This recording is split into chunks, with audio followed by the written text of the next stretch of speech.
Père, c'est un immense honneur de nous retrouver toujours rassemblés pour parler de toi, pour parler de ton Fils, de l'œuvre que tu as accomplie à la croix pour nous racheter du péché, pour nous ôter des griffes de la mort, afin que nous puissions porter le nom de Fils de Dieu. Père, c'est une joie particulière que de voir les mystères que tu as cachés dans ta parole nous être révélés par ton esprit. Car tu as dit, ce sont des choses que l'œil n'a point vues, que l'oreille n'a point entendues, qui ne sont pas montées au cœur de l'homme, des choses que tu as préparées pour ceux que tu aimes. Oui, Seigneur, des choses que tu as préparées pour ceux que tu aimes. Voici, nous sommes rassemblés ici, Seigneur, parce que nous t'aimons et nous désirons encore que toutes ces choses que tu as préparées pour nous nous remplissent et nous apportent et nous fassent beaucoup de bien au nom de Jésus. Nous prions afin que tu sois au contrôle depuis cet instant de départ jusqu'à la fin, Seigneur. Nous te prions au nom de Jésus-Christ. Merci, Seigneur, de nous accompagner. Merci, Seigneur, de nous éclairer. Merci de te révéler à nous. Papa, nous te supplions de prendre le contrôle pour le réseau, pour la communication, afin qu'elle soit fluide par ta grâce. Et nous prions, Seigneur, afin que tout ce que l'ennemi a préparé pour nous endormir, pour nous fatiguer, pour nous distraire, que tous ces projets échouent au nom de Jésus-Christ. Merci, Père éternel, parce que tu nous écoutes et parce que tu nous exauces. C'est dans le nom merveilleux de Jésus que nous avons prié. Amen. Amen. Ok, gloire au Seigneur. Je suis particulièrement content de nous retrouver aujourd'hui pour ce partage. Comme vous le savez, ça fait un petit moment que nous n'avons pas partagé, à cause de déplacements surtout. Donc, par sa grâce, le Seigneur nous a permis de pouvoir avoir cette rencontre aujourd'hui. Et ce qui nous rassemble, frères et sœurs, c'est un vase d'honneur. Le thème, c'est un vase d'honneur pour le Seigneur Jésus. Alors, pourquoi ce thème? Parce que dans mon esprit, le Seigneur me faisait comprendre que beaucoup de ses enfants entendent parler de vase d'honneur, mais n'identifient pas ce que Dieu appelle vase d'honneur en fait. Quand on dit vase d'honneur, généralement, on se retrouve dans la conception humaine de ce qu'est un vase d'honneur et le Seigneur m'éclairait là-dessus. C'est pour cela que j'ai pensé qu'il fallait que l'on partage, n'est-ce pas, un peu. Ok, donc je pense qu'on va pouvoir commencer. Donc notre texte de base se trouve dans le livre de 2 Timothée. 2 Timothée, le chapitre 2. Alors, c'est spécifiquement le verset 20, mais pour des soucis de compréhension, on peut lire à partir du verset 16. Donc, du verset 16 au verset 20. Voilà, 2 Timothée. D'accord. Je dois lire dans une version particulière? Non, mon frère, tu peux lire dans n'importe quelle version, selon ta convenance. D'accord, je vais lire d'abord dans 8 secondes. Alors. Je vais lire dans 8 secondes. D'accord. 2 Timothée, chapitre 2, à partir du verset 16. Il est écrit: évite les discours vains et profanes, car ceux qui les tiennent avanceront toujours plus dans l'impiété, et leur parole rongera comme la gangrène. De ce nombre sont Hyménée et Philette, qui se sont détournés de la vérité, disant que la résurrection est déjà arrivée, et qui renversent la foi de quelques-uns. Néanmoins, le solide fondement de Dieu reste debout, avec ses paroles qui lui servent de sceau. Le Seigneur connaît ceux qui lui appartiennent, et quiconque prononce le nom du Seigneur, qu'il s'éloigne de l'iniquité. Dans une grande maison, il n'y a pas seulement des vases d'or et d'argent, mais il y en a aussi de bois et de terre. Les uns sont des vases d'honneur, et les autres sont d'un usage vil. Si donc quelqu'un se conserve pur en s'abstenant de ces choses, il sera un vase d'honneur, sanctifié, utile à son maître, propre à toute bonne œuvre.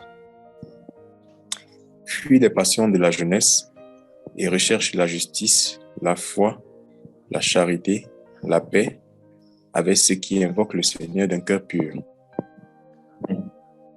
Amen. Amen. Ah, merci, frère. Tu voulais lire dans la King James aussi? Oui, je vais lire dans la King James. D'accord. 2 Timothée, chapitre 2, verset 16. 2 Timothée, le chapitre 2. Alors, c'est spécifiquement le verset 20, mais pour des soucis de compréhension, on peut lire à partir du verset 16. Donc, du verset 16 au verset 20. Non, si tu, à moins que Non, je tu le pense que veuilles. ça va. Il n'y a pas D'accord. spécifiquement. Voilà. Alors, nous avons suivi le passage de 2 Timothée 2, de 16 à 22. Spécifiquement, c'est le verset 20 qui nous intéresse. Et on a lu à partir du verset 16 pour essayer de planter le décor, pour qu'on se comprenne assez bien. L'apôtre Paul dit à Timothée que dans une grande maison, il n'y a pas seulement des vases d'or et d'argent, mais il y en a aussi de bois et de terre. Les uns sont des vases d'honneur et les autres sont d'un usage vil. Alors, si donc quelqu'un se conserve pur en s'abstenant de ces choses, des choses dont il a parlé dans le verset 16, il sera un vase d'honneur, sanctifié, utile à son maître, propre à toute bonne œuvre. Alors, il y a quelque chose qui m'a d'abord frappé dans ce verset, c'est que l'apôtre Paul, quand il parle, il dit dans une grande maison. Alors, je me suis posé la question de savoir, est-ce que les vases d'or et d'argent ne peuvent se trouver que dans des grandes maisons? Est-ce qu'on ne peut pas trouver aussi des vases, si on prend vraiment le cas classique, si on prend vraiment le cas classique, si on se dit que vraiment, ce n'est pas en fonction de la taille de la maison en fait.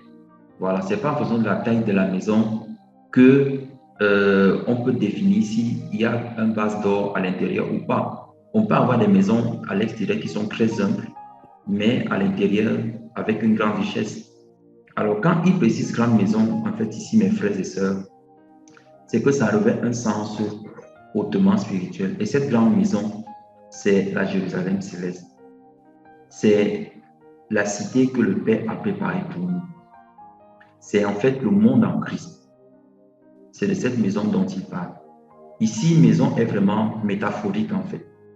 Il ne s'agit pas d'une maison physique, mais c'est d'abord ici le monde en Christ, le monde que le Seigneur a préparé pour tous ceux qui lui obéissent et qui mettent leur foi en Jésus. Alors, Paul est en train de nous dire quelque chose de très important. Il dit, il n'y a pas seulement. Regardez la manière dont il commence la phrase. On se serait attendu à ce qu'il dise que dans une grande maison, il y a des vases de bois, il y a des vases de terre, il y a des vases d'argent, il y a des vases d'or. Un peu comme pour faire une sorte de hiérarchie, mais il commence par dire, il n'y a pas seulement, comme si des vases d'or et d'argent étaient intuitivement les plus nombreux. Parce que le fait qu'il libelle la phrase de cette façon, ou que ce soit écrit de cette façon-là, ça laisse sous-entendre en premier que ce qu'on voit en premier dans la grande maison, ce sont des vases d'or et d'argent. Et ça, c'est très, très important à devoir comprendre. Que c'est d'abord les vases d'or et les vases d'argent qui sont les plus nombreux dans la grande maison de notre Père. Et c'est là où on va voir pourquoi est-ce qu'on parle d'un vase d'honneur et qu'est-ce que c'est qu'un vase vil en fait. Un vase d'un usage vil. Alors,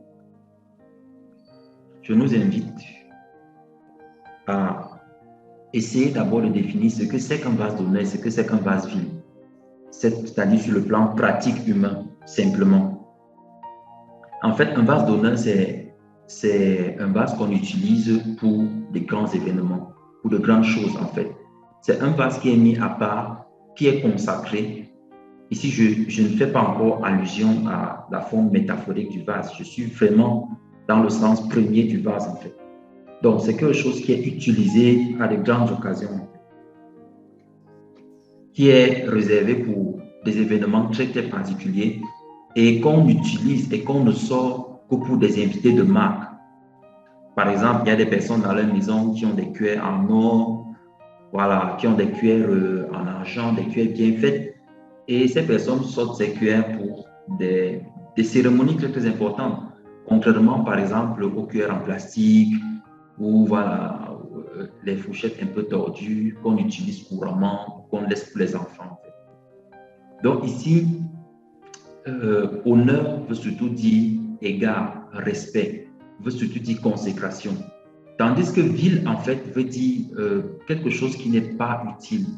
C'est-à-dire quelque chose qui fait même allusion, je vais dire ça comment, quelque chose qui fait allusion à l'ignominie, quelque chose de méprisable en fait. Quand on parle d'usage vil, on veut dire quelque chose de méprisable. Maintenant, il est important de comprendre quelque chose avant qu'on aille plus loin. C'est que mettons-nous dans l'esprit de l'apôtre Paul qui est en train de donner ce texte-ci à son fils Timothée. Et mettons-nous dans le contexte de la maison qui n'est pas une maison physique, mais qui est le monde en Christ. Alors, dans le monde en Christ, on retrouve des vases d'or, des vases d'argent, des vases de terre et des vases de bois.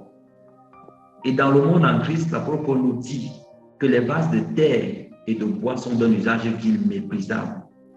La question que je voudrais poser maintenant, c'est que qu'est-ce qui peut être d'un usage méprisable dans le monde en Christ?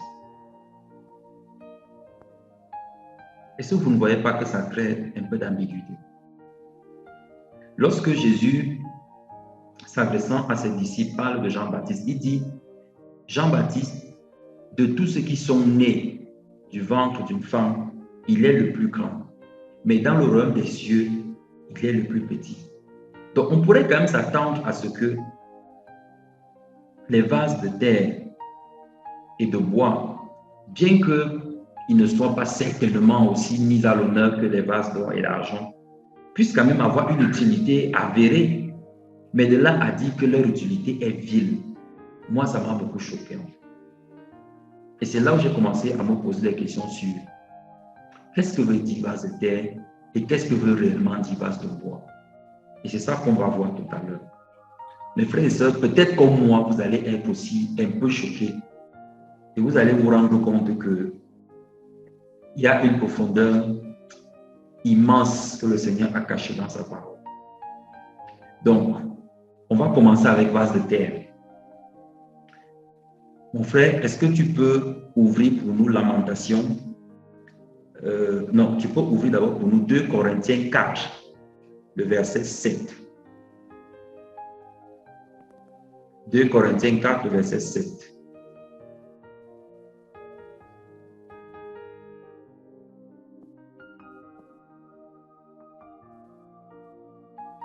Corinthiens 4, le verset 7. Oui. Mais nous avons ce trésor dans des vases de terre, afin que l'excellence de la puissance puisse être de Dieu et non pas de nous. D'accord. Est-ce que tu peux regarder dans la Strong la définition du mot vase dans ce passage, dans 2 Corinthiens 4, 7? Théos, un vase, un outil,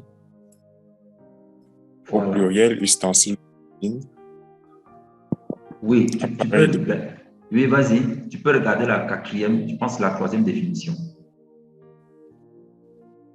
Au pluriel, il y a un vase, un outil, au pluriel, ustensile de cuisine, appareil domestique, oui, les habits et l'armement de vaisseaux. D'accord. Utilisé pour les voiles et cordages. Ok. Et maintenant, tu as la 3e définition qui veut dire métaphorique. Un homme de qualité, un instrument choisi. Voilà. Dans un mauvais sens. Je continue.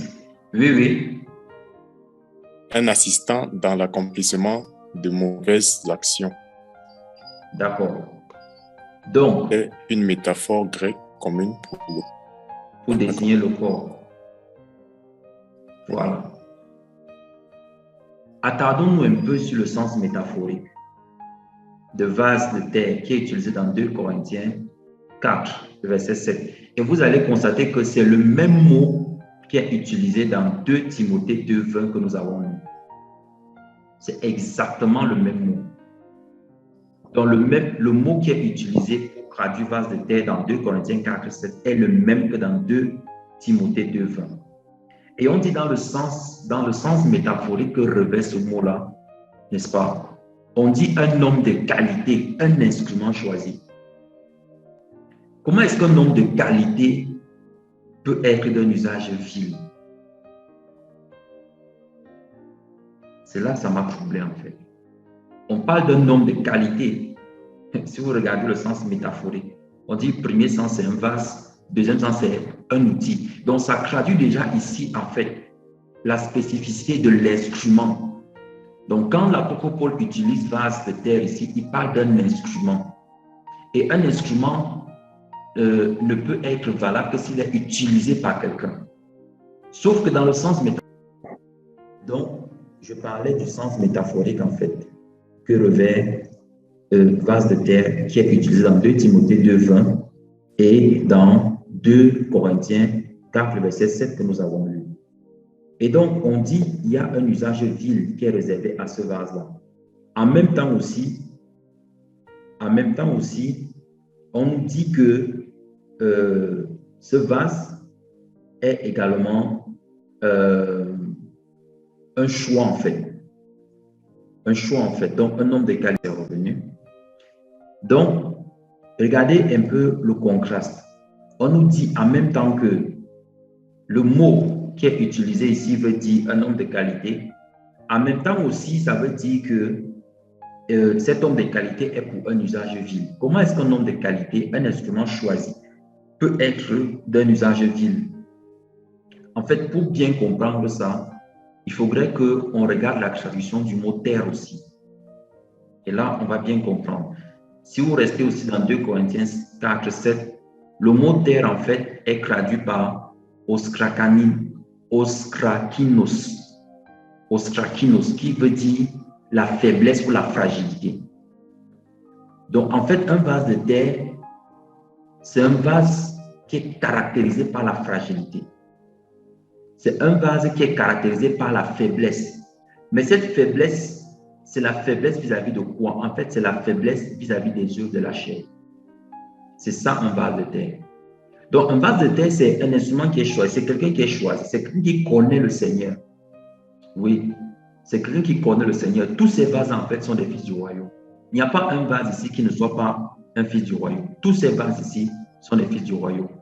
La particularité de vase de terre, c'est que lui, il est fragile. Il est fragile, c'est-à-dire qu'il n'a pas encore la capacité de se tenir debout. Et on peut lire ça dans le livre de Hébreux au chapitre 6, lorsque l'auteur du livre aux Hébreux dit de prier Dieu afin qu'il fortifie les mains languissantes et les genoux tremblants. Vous voyez? Donc ça, c'est la caractéristique même d'un vase de terre. Il est caractérisé par la fragilité. La fragilité. Donc, c'est comme un nouveau converti en fait. Un nouveau converti n'est pas quelqu'un dont Dieu n'a pas beaucoup d'estime. Non, c'est une mauvaise façon de voir. Parce qu'on parle d'un homme choisi. On parle de quelqu'un qui est distingué. On parle d'un homme de qualité. Ça, c'est l'appréciation de Dieu. À partir du moment où on devient enfant de Dieu, Dieu a un regard très appréciatif sur nous. Nous, tous les enfants de Dieu sont vus comme des hommes de qualité, indépendamment de leur niveau de compréhension ou de connaissance, indépendamment de la force ou de la capacité qu'ils ont à vivre la vie de Dieu. Dieu les voit d'abord comme des hommes de qualité. Et ça, c'est très important à devoir comprendre.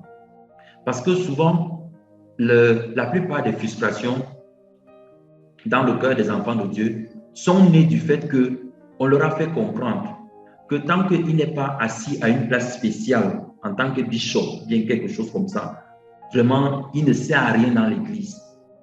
Il ne sert vraiment à rien.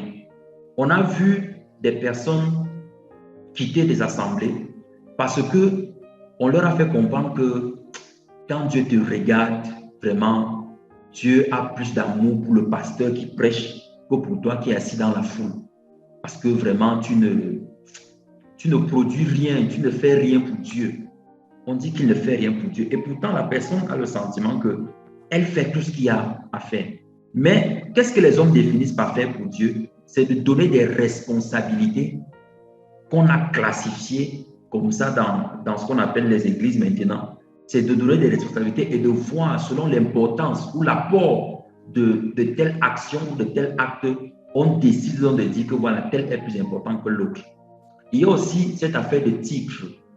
et de nomination, où on estime que celui qui porte le titre d'apôtre est plus important que celui qui porte le titre de prophète, qui est plus important que le pasteur. Bref, il y a une sorte de classification là. On montre aussi que celui qui est diacre est plus important que le simple fidèle. Et du coup, qu'est-ce que ça crée dans le cœur des hommes? Ça crée en fait une course, ça crée en fait comment je peux dire, de la concurrence. C'est chacun qui veut maintenant être bien vu parce que chacun va avoir un poste, chacun veut être quelque part où quand il fait quelque chose, on reconnaît qu'il a fait quelque chose pour Dieu. Alors qu'en fait, le Seigneur dit depuis le vase de terre que c'est un homme de qualité. Et si vous pouvez garder cela dans votre esprit, ça va être très important pour comprendre ce qu'est un vase d'or. Ça va être très, très important. Et c'est le diable qui crée ça dans le cœur des enfants de Dieu, afin que leur unique envie soit d'être valorisé dans l'assemblée locale, d'être valorisé aux yeux des hommes. Et dans leur cœur, ils pensent qu'ils sont en train de se valoriser pour Dieu. Alors que Dieu a d'abord le même regard sur tous ses enfants. Je précise bien. Sur tous ses enfants, il les aime de la même manière, de la même façon. Des hommes de qualité. Mais les vases de terre ici sont caractérisés par la fragilité. La fragilité vis-à-vis de quoi? Vis-à-vis du péché, en fait. Les vases de terre, en fait, ce sont des vases qui succombent facilement. Parce que quand on parle de péché, on voit rapidement fornication, adultère, tout ça. On ne parle pas de ça ici. On a vu beaucoup de symptômes du péché dans les exhortations dans l'épouse de Jésus-Christ. Et il est question ici de s'intéresser à la nature elle-même. En fait, le vase de terre, c'est quelqu'un qui est plus disposé, si je peux dire ça comme ça, à retomber dans les travers d'avant. Donc, ça peut être la colère, ça peut être voilà, quelqu'un qui dit que moi j'ai mes petits caprices. Vous voyez un peu ce genre de choses. Que non, moi c'est mon caractère. Moi c'est vrai que j'ai abandonné le péché, mais vraiment, moi je suis vrai. Hein. Quand je dois parler, je parle. Puis moi je ne ferme pas ma bouche. En fait, c'est ça le vase de terre. C'est ça le vase de terre. Le vase de terre, c'est quelqu'un dont le caractère n'est pas encore transformé. C'est quelqu'un dont le caractère, dont la personne laisse encore son ancien caractère se manifester comme ça vient, comme ça vient. Elle n'essaye pas de se battre. Mais la personne n'est pas dans le péché. Hein. Il faut bien comprendre. Elle est susceptible. Ce sont des choses qui peuvent l'amener facilement dans le péché. Mais la personne n'est pas en train de pratiquer le péché. Non, parce que tous ces vases ici, aucun ne pratique le péché. Vase de terre, d'argent, d'or et de tout ça, aucun ne pratique le péché. C'est la base. C'est pour cela que ce sont des hommes de qualité, des instruments choisis. Dieu ne choisit pas des instruments de péché, sinon les membres de Dieu seraient des membres d'iniquité. Or, dans Romains 7, l'apôtre Paul nous apprend que nos membres ne sont plus les membres d'iniquité parce que nous sommes en Christ désormais. Nous produisons le fruit de la vie. Or, quand nous étions dans le péché, nous produisons des fruits de mort. Et puisque le corps, l'Église est le corps de Christ et nous sommes ses membres. Donc, si nous sommes des instruments de Dieu, ça veut dire que nous sommes les membres de Dieu qui l'utilisent pour atteindre ses objectifs et cela ne peut en aucun cas être des membres de péché. Donc, tous ces vases-ci, en fait, mes frères et sœurs, ce sont des vases qui ont fini avec l'affaire du péché, qui vivent, qui s'efforcent de vivre comme un enfant de Dieu doit vivre. Mais la particularité du vase de terre, c'est qu'il est fragile. Il est fragile, il laisse son caractère transparaître. Il laisse ses émotions se manifester comme il veut, voilà, tout ça. Pourquoi? Parce qu'il est encore seulement fait de terre. Oui, il est encore seulement fait de terre. Donc, il porte encore le caractère de la nature adamique, le premier homme qui a été tiré de la terre. Il est encore fait de terre sur le monde. Donc, ses raisonnements, son intelligence s'attend vers les choses terrestres, en fait. Un vase de terre. Et le Seigneur dit quoi? Que c'est pour un usage fini. On va voir un peu d'autres significations de vase de terre. Est-ce que tu peux lire pour nous, mon frère Victor, dans le livre de Lamentation 4, du verset 1 au verset 2. Lamentation 4, du verset 1 au verset 2. Lamentation 4, verset 1 à 2. Oui, oui. Comme l'or est devenu terre, comme l'or fin est changé, les pierres du sanctuaire sont répandues au bout de chaque rue. Les précieux fils de Sion, comparables à l'or fin, comme ils sont estimés comme des pichettes de terre, l'ouvrage des mains d'un potier. Oui. Alors, là, je suppose que tu as dû lire dans la King James, n'est-ce pas? Oui. Voilà. Dans Louis II, c'était... Voilà. Dans la Louis II, on dit les nobles fils de Sion, verset 2, estimés à l'égal de l'or pur, sont regardés hélas comme des vases de terre. Et si vous regardez la traduction de ce vase de terre, ce n'est plus le même mot. Le mot ici veut dire nébel. Si vous regardez la traduction de vase de terre ici, le mot veut dire nébel. Tu peux vérifier ça pour nous, frère? Oui, c'est exact. C'est bien ça, n'est-ce pas? Nébel. Oui. Voilà. Un sac en une jarre, une cruche. Voilà. En fait, ici, ça désigne spécifiquement un outil, en fait, un outil physique. Et ce n'est pas de ça dont l'apôtre Paul parle. Donc, le Seigneur ici fait la comparaison. Les fils de Sion, donc ceux qui ont abandonné le Seigneur, ils ne sont même plus dans la disposition des personnes de qualité. Ils deviennent vraiment comme des objets, en fait. Comme des objets. Ils deviennent des objets. Et je voudrais attirer l'attention ici, mes frères et sœurs. Vraiment, il y a beaucoup d'enfants de Dieu qui, moi je ne sais pas, hein, peut-être ils ont un fût de 200 litres qui est quelque part, peut-être ils ont mis ça comme château d'eau dans leur maison et c'est le sang de Christ qu'ils ont chargé là-bas dedans.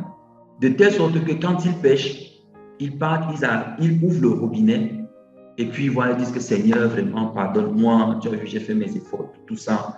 Et c'est comme ça qu'ils ont la conscience tranquille. Donc, en fait, ils vivent comme dans l'ancienne alliance, sauf qu'ils ne sacrifient pas physiquement. Ils sacrifient par la foi.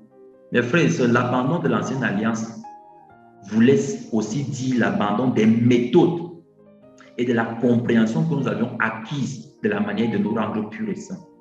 Quelqu'un qui vit de cette manière, tu vas être comparé à Nébel. Parce que lorsqu'on se détourne de Dieu aussi promptement, comme l'auteur du livre aux Hébreux dit dans Hébreux 12, comment on peut laisser le péché nous envelopper si facilement avec une telle nuée de témoins? Pourquoi laisse-t-on le péché agir si facilement dans nos membres? Une petite colère, voilà, on a dit ce qu'on pense, voilà, un petit truc, on s'est emporté. Pourquoi se laisse-t-on comme ça pour après venir dire, Seigneur, pardonne-moi que ton sang me lave et tout ça, tout ça? Peut-être vous avez des réserves de sang, peut-être des frères ont des réserves de sang. Moi, je ne sais pas où ça se trouve. Mais je crois qu'un enfant de Dieu, sincèrement, doit être animé d'une sainte crainte de s'éloigner de Dieu, une sainte crainte de blesser le cœur de Dieu. Souvent, je ne m'imagine pas dans quelle position je vais me mettre lorsque je me rends compte que j'ai fait quelque chose de mal. Souvent, je ne m'imagine pas dans quelle position. Je ne sais, c'est le jour le plus difficile pour moi pour prier. Sincèrement, c'est tellement difficile. Parce qu'il faut maintenant réfléchir à Seigneur. Ça a même commencer par tout, ça finit où? Et des enfants de Dieu comme ça se laissent envelopper si facilement par le péché. Si facilement. Une petite colère, ça va. Et les sœurs, alors, ont le palmarès dans ça. Les sœurs avec les caprices. C'est-à-dire que quand elles se mettent dans les bouderies, tu te demandes si un jour le Saint-Esprit a été dans ce vase-là. Tu te demandes que le problème, c'est quoi même? Dis que non, on n'y a pas de négociation. Voilà. Je vous en prie, mes frères et sœurs. Je vous en prie. Je vous en prie. Ayez de la déférence pour notre Seigneur Jésus. Lorsque ces pensées-là montent dans notre cœur pour nous détourner de ses voies, pensez qu'un homme qui est détourné des voies du Seigneur, un homme qui se retire, c'est-à-dire que ne serait-ce que pour peu de temps, il devient comme Nébel. C'est-à-dire que Dieu te voyait comme un vase d'or et subitement, tu deviens comme un objet de rien du tout. De rien du tout. Là, ce n'est même plus dans le sens métaphorique ici. Hein. Ça devient carrément que tu es un objet. Donc, c'est aussi comme voilà, un pot qui est placé là en route, que la poussière, tout tombe dessus, personne ne s'en soucie. Parce qu'on sait que c'est là, c'est vraiment, ça ne sert à rien. Et c'est ce que le diable aime. Il aime faire ça, dit que non, tu vas te repentir après. Tu vas te repentir après. Fâche-toi d'abord. Dis d'abord tout ce que ton cœur veut dire là. Parle d'abord tout. Vide ton sac parce que toi-même, tu sais que l'hypocrisie n'est pas bien, non? Regardez comment le diable passe. Il dit que non, un hypocrite, c'est celui qui se tait et qui ne parle pas. Non, mes frères, ce n'est pas ça la définition d'un hypocrite. Le diable nous trompe. Et il s'efforce à nous tromper comme ça tous les jours. Tous les jours. C'est pour cela que je voudrais qu'à cet instant-ci, on s'arrête un peu et que chacun prie dans son cœur, selon ce que le Seigneur t'a révélé. De regarder ce caractère qui remonte souvent à la surface pour te faire manifester ton ancien toi et que tu demandes au Seigneur de te briser dans ça, de te délivrer de ça, que tu ne veux plus être comme ça. Seigneur, je te prie maintenant afin que tout caractère ancien qui remontait à la surface pour faire de nous des nébelles, je te prie, Seigneur, afin que tu brises cela. Au nom de Jésus, nous sommes devant toi, devant ta face, Seigneur. Ce n'est pas ce que nous disons que tu vois, c'est ce qui est dans notre cœur. Tu connais le fond du cœur de chacun. C'est pour ça que je te prie. Je te prie maintenant, Père, afin que tu accomplisses et que tu opères ainsi dans nos vies au nom de Jésus. Nous ne voulons pas être des objets, Seigneur, sans aucune utilité, sans valeur, même au regard. Nous désirons rester dans tes bras. Nous désirons rester collés à toi, comme tes enfants. Que tout ce qui venait, toute forme de colère, toute forme, Seigneur, d'indifférence, toute forme, Seigneur, de caprice, Seigneur, nous te supplions. Nous te supplions de briser ça au nom de Jésus-Christ. Merci, Père, parce que tu le fais. Merci. Au nom de Jésus, nous avons prié. Amen. Donc, frères et sœurs, vous pouvez voir que tous ceux qui se détournent du Seigneur sont vus comme des nébelles. Et c'est pas ce que Dieu veut. Parce que là, on sort carrément de la première définition qu'on a vue pour tomber dans une autre. Pour tomber dans une autre. Maintenant, je voudrais qu'on regarde encore quelque chose ensemble. Est-ce qu'on peut lire, mon frère, est-ce que tu peux lire pour nous le livre de Lévitique? On va lire Lévitique 11, le verset 33. Lévitique 11, le verset 33. Lévitique 11, verset 33. Oui. Terre dans lequel il en tombe quelque chose, quoi qu'il se trouvera dedans, sera souillé et vous le briserez. D'accord. Alors, pour resituer un peu le contexte ici, le Seigneur est en train de parler des animaux impurs. Et il dit que si un de ces animaux-là tombe sur un vase de terre, la chose sera non seulement souillée, ce vase sera souillé, mais en plus vous le briserez. Et si on regarde la définition de vase de terre ici, on parle maintenant de kelhi. Kelhi, ça veut dire article, vaisselle, outil, ustensile.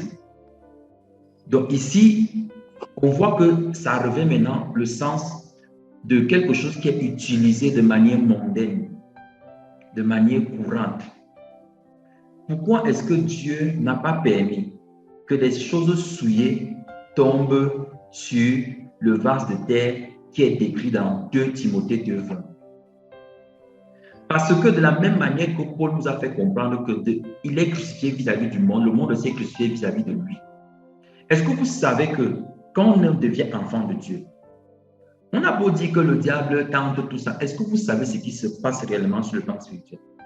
Sur le plan spirituel, quand un enfant de Dieu se déplace, il y a la lumière de Christ qui est dans son cœur, qui se dégage autour de lui comme une aura. C'est-à-dire, ça se dégage comme de la lumière. Imaginez un peu que vous marchez dans le noir avec une lumière. Est-ce que vous pensez que les ténèbres peuvent aller au-delà de l'intensité du rayonnement de votre lumière? Est-ce que vous faites cette image-là? C'est-à-dire, représentez-vous dans le noir total et allumez une lampe. Vous allez voir que la lampe a une certaine portée et vous permet de voir jusqu'à un certain niveau. Est-ce que avant ce niveau-là, c'est possible que quelque chose arrive sans que vous ne la voyez? Est-ce que c'est possible que les ténèbres vous recouvrent alors que la lumière brille? Les ténèbres ne recouvrent que lorsque la lumière cesse de briller. Qu'est-ce que ça veut dire? Oui, ma sœur, effectivement, c'est non. Qu'est-ce que ça veut dire pour nous?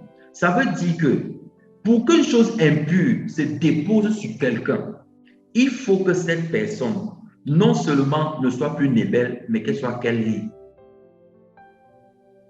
Ça veut dire quoi? Nébel, en fait, c'est quelqu'un qui se détourne du Seigneur et que le Seigneur considère toujours comme son enfant parce qu'il attend la repentance. Alors que Kelly, c'est quelqu'un qui se détourne du Seigneur et qui n'a même pas l'intention de le faire. Mais tout ça, on appelle vase de terre. Mais les significations spirituelles sont différentes. Donc, un Kelly, c'est sur lui que se dépose le péché. Mes frères, les animaux impurs sont la représentation du péché ici dans le livre de Lévitique 11 qu'on vient de lire. Pour que le péché se dépose sur ta vie, il faut que tu aies pris plaisir à le pratiquer. Il faut que tu aies pris plaisir à le pratiquer. Il faut que tu aies pratiqué étant conscient de ce que tu faisais. Ça veut dire qu'une colère, tu dis que moi, je ne pardonne pas ça. C'est trop. Cette fois-ci, c'était la fois de trop. C'est la goutte d'eau qui a débordé le vase. Parce que quand on parle de péché, le diable aime nous amener dans fornication, adultère, impureté. Je vais pas spécifiquement parler de ça. Je vais parler des choses qu'on vit avec, comme ça, chaque jour, et on ne se rend pas compte qu'on est passé de Skéros à Nébel et de Nébel à Kelly. Et c'est sur Kelly que les choses, les impuretés se déposent. Et qu'est-ce que le Seigneur, quel est le sort que Dieu réserve à Kelly? Il dit que si l'impureté se dépose, on doit seulement briser. Ça veut dire qu'on ne doit plus utiliser. C'est le symbole également des personnes qui sont retournées dans le monde et qui ont refusé la repentance. Le Seigneur a tendu la main, des personnes ont refusé la repentance. Elles ont refusé, elles ont persisté dans leur voie, dans une colère démoniaque. Elles ont persisté que non, j'ai souvent pardonné le tout, je ne laisse pas. Tu ne laisses pas comment? Comment tu peux? Donc tu es conscient que tu tiens quelque chose quand même. Et la chose que tu tiens là, elle est pure? Non. Et qu'est-ce que le Seigneur fait? Quand maintenant l'esprit de colère va donc se déposer sur toi, parce que tu as dit que tu ne laissais pas la colère. Tu ne laissais pas. Quand l'esprit de colère se dépose donc, maintenant, dans quelle vie on doit te briser? Tu n'es plus utile. Dieu ne peut plus rien faire avec toi. Il n'y a plus rien à faire. Dieu ne peut plus rien faire. Dieu n'essaie même plus de faire quelque chose. Parce que la seule conséquence, c'est que tu dois être brisé. Donc, mes frères et sœurs, regardez combien il est facile de partir de Skéros à Nébel et de Nébel à quoi? À Kelly. Et c'est sur Kelly que se déposent des choses impures. Et ces animaux impurs-là représentent aussi des esprits impurs qui se déposent sur la vie des personnes comme ça. Est-ce que vous n'avez pas... Est-ce qu'il y a des personnes ici qui n'ont pas vécu des étapes dans leur vie où, quand vous avez commencé, n'est-ce pas? Quand vous avez commencé, par exemple, quelqu'un a ressenti une tristesse. Parce que, voilà, on t'a mal parlé et tu t'es senti triste. Le Saint-Esprit vient même, il te console, dit, ah ma fille, ah mon fils, relève-toi, tout ça. Tu dis que non, vraiment, ma vie c'est malheureuse, c'est comme ça toujours que c'est. On ne voit jamais le bien que j'ai fait, c'est seulement le mal. Tu es là en train de te morfondre, tu pleures, tu pleures, tu pleures. Le Saint-Esprit te console, tu ne comprends pas. Les messages viennent même des frères. Il envoie des frères qui te parlent des exhortations d'encouragement. Ça ne te suffit pas toujours. Au bout d'un moment, tu te rends compte que tu n'arrives plus à sortir de ta tristesse. Tu te rends compte que c'est comme si la voix qui t'encourageait est déjà partie. Qui a déjà vécu quelque chose comme ça? C'est-à-dire, ça peut être dans la tristesse, ça peut être dans la colère, ça peut être dans l'amertume, ça peut être, voilà, même dans la capacité à prier, en fait. Quelqu'un sent que le Saint-Esprit, tu sens que tu es fatigué et tu sens une voix qui t'encourage que prie, médite. Au bout d'un moment, la voix n'est plus là. Mes frères et sœurs, à force de persévérer sans écouter ce que le Saint-Esprit nous dit, on laisse la porte ouverte pour qu'un autre esprit vienne faire asseoir le règne qu'on n'a pas voulu laisser là. Donc, plus quelqu'un tarde à se repentir, plus il tarde à abandonner la voie dans laquelle le Saint-Esprit est en train de te reprendre, plus tu es en train d'ouvrir, c'est-à-dire que tu passes tu passes du trou à la fenêtre, de la fenêtre à la porte, de la porte au portail, du portail à l'avenue. Donc, tu es en train d'élargir, tu étends tes limites pour que les démons te retrouvent plus facilement. Tu es en train de diminuer la lumière. Et c'est en diminuant donc la lumière que les ténèbres viennent sur nous. Parce que les ténèbres ne peuvent pas régner là où il y a la lumière. Ah oui, l'amertume éteint le feu de l'esprit. Et ça vient petit, hein. Ça vient petit. Dis que non, lamente-toi quand même un peu. On quitte de Sco à quoi? À Nebel, de Nebel à Kelly. Et quand on est là-bas déjà, c'est compliqué maintenant. Donc mes frères et sœurs, je nous encourage à ne pas laisser une pensée d'amertume, une pensée de colère ou quoi que ce soit que la parole nous interdit de pratiquer, se maintenir dans notre vie longtemps. Non, refusez ça. Si vous sentez la tristesse, recherchez la joie. Courez, allez voir des frères qui sont en joie, partagez la joie avec eux. Ne vous laissez pas appuyer par la tristesse, la colère, vous morfondre dans votre coin. Non, non, jamais de la vie. Recherchez la joie. Recherchez toujours ce qui va vaincre la chose dans laquelle le diable est en train de vouloir vous conduire. Si c'est l'infidélité, recherchez la fidélité. Ici, je ne parle pas de l'infidélité du conjoint, mais pas de l'infidélité vis-à-vis du Seigneur. Parce que si on parle de l'infidélité du conjoint, vraiment, c'est qu'il y a même problème de conversion. Amen. Donc, mes frères et sœurs, je nous encourage, n'acceptez pas de rester, n'acceptez même pas un peu. Sinon, vous allez devenir quelle vie? Et à partir de ce moment, les animaux impurs tombent dessus, on casse le vent, il n'y a plus rien à faire. Voilà. Donc, est-ce qu'on peut poursuivre avec les vases de bois? On va lire vases de bois un peu. Vase de bois. Oui, ma soeur, c'est ça. Ça ouvre la porte à des démons terribles. Des démons terribles. Quelqu'un s'endort dans une colère et cette nuit-là, tu rêves que tu as des couches de nuit, des choses que tu n'avais pas vues depuis longtemps. C'est l'ennemi qui fait ça. Et il est là comme un lion cherchant qui dévore. Il rôde. Il attend les frères. Il dévore les colériques, les méchants, les impudiques, tout ça. Il les dévore seulement. Mais si la lumière de Christ lui en nous, il n'a aucune force. Il n'a aucune force. Aucune force. Aucune force. Que le Seigneur restaure la force de tous ses enfants au nom de Jésus-Christ. Donc, mon frère Victor, est-ce que tu peux lire pour nous Lévitique?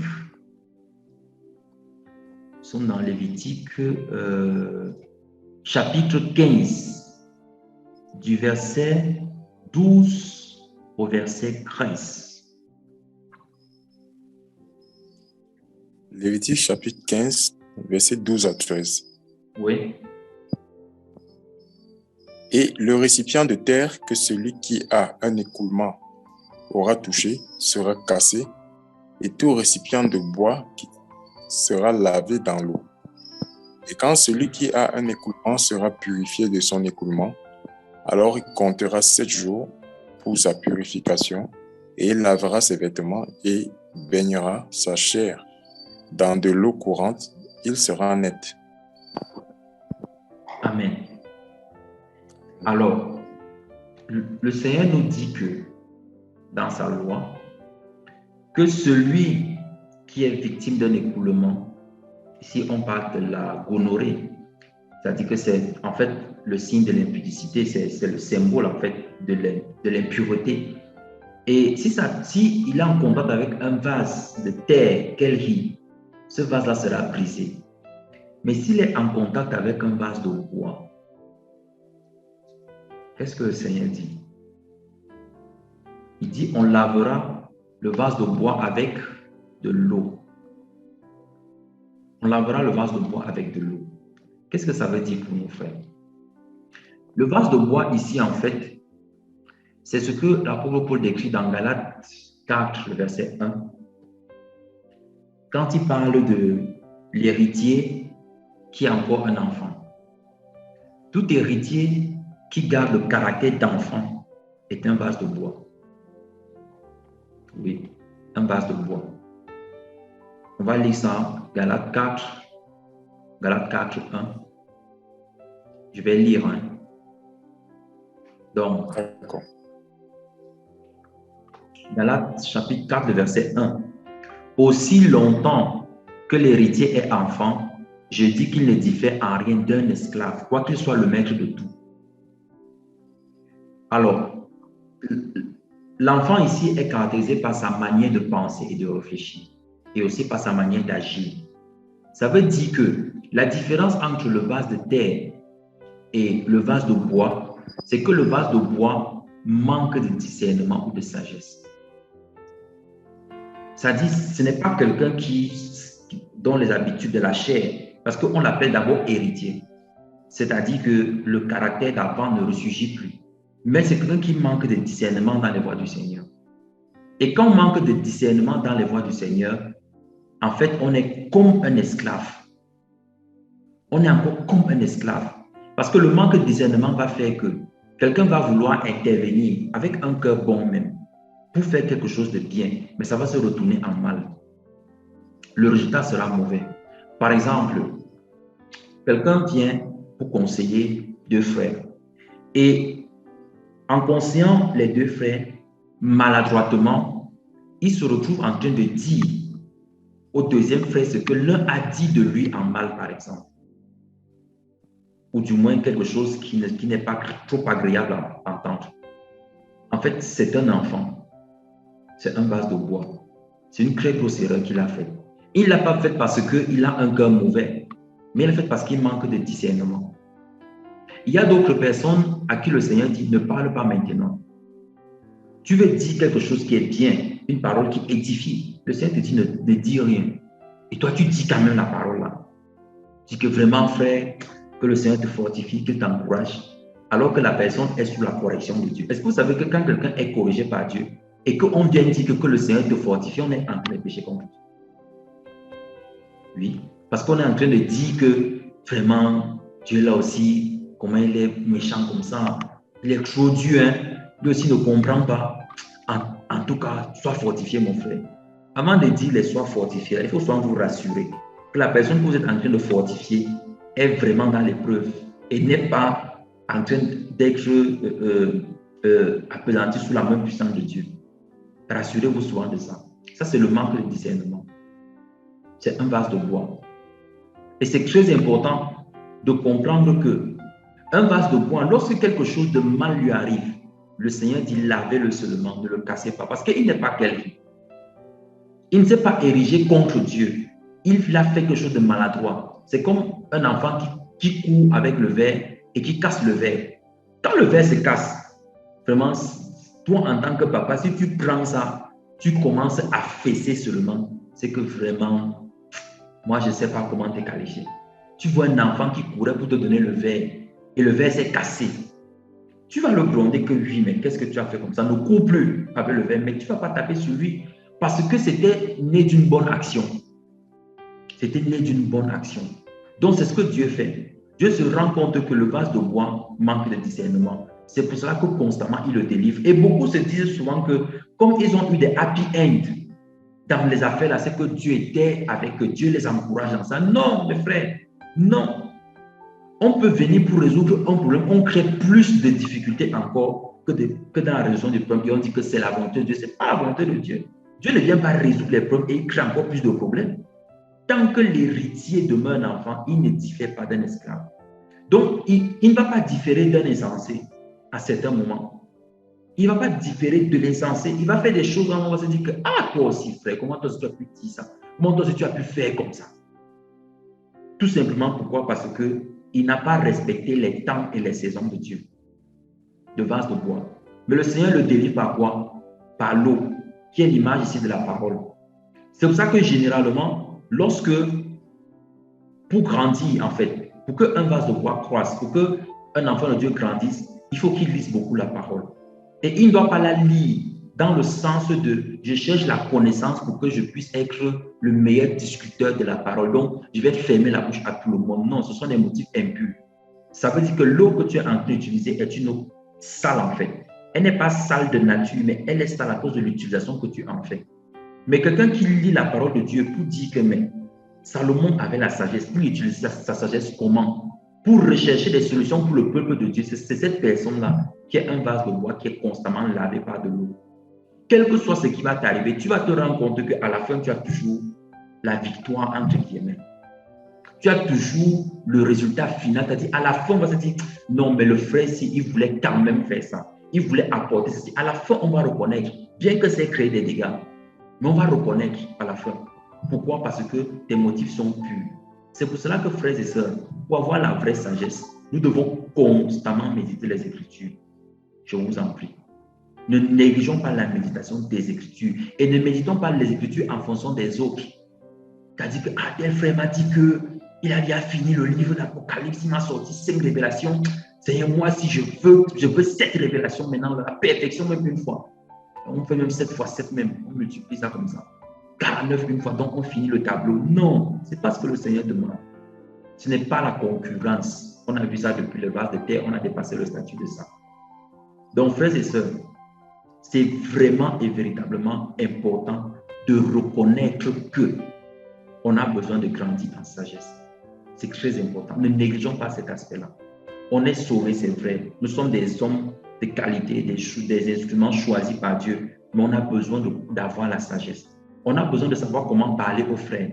On a besoin d'avoir des paroles qui adoucissent. Quelqu'un peut venir avec de la fougue même, parfois, mais le Seigneur te donne la sagesse pour lui parler et ça adoucit sa fougue.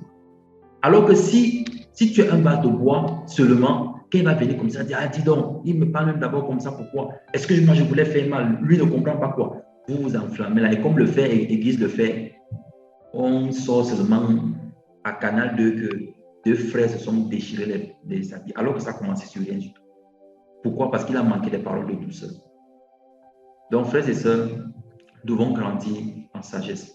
Nous devons grandir dans ça. Amen.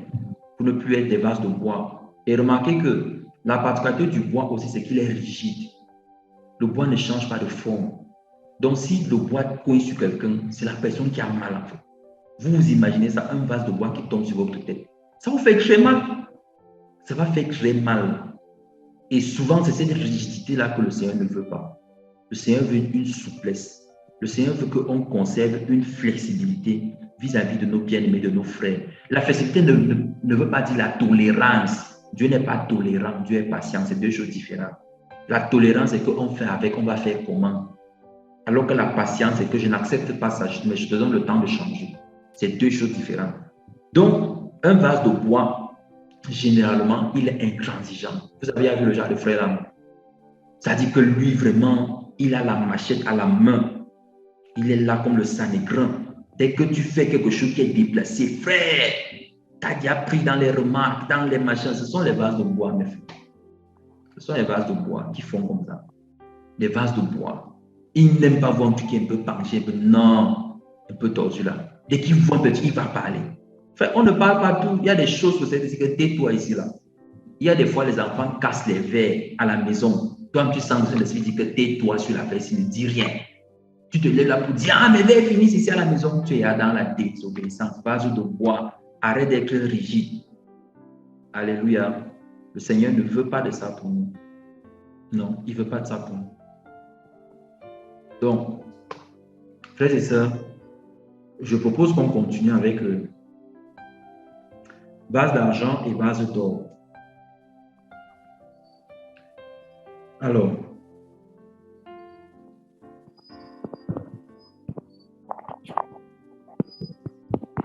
il y a quelque chose qui m'a particulièrement choqué dans vase d'or et vase d'argent. Si on regarde les traductions dans 2 Timothée 2:20, on va voir que argent qui est traduit par argureos et or qui est traduit par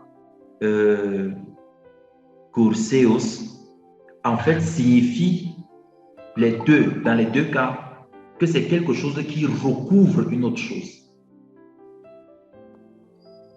Concrètement, mon frère Victor, est-ce que tu peux ouvrir pour nous Daniel chapitre 3, Daniel chapitre 5, voilà. Daniel 5. Est-ce que tu peux lire pour nous le verset 3? Daniel 5, le verset 3. Le verset 3. Oui. Alors furent apportés les vaisseaux d'or qu'on avait tirés du temple de la maison de Dieu qui était à Jérusalem, et le roi et ses gentilshommes, ses femmes et ses concubines y burent. Ok. Est-ce que tu peux regarder la signification du mot or qui est utilisé dans le verset 3 de Daniel 5?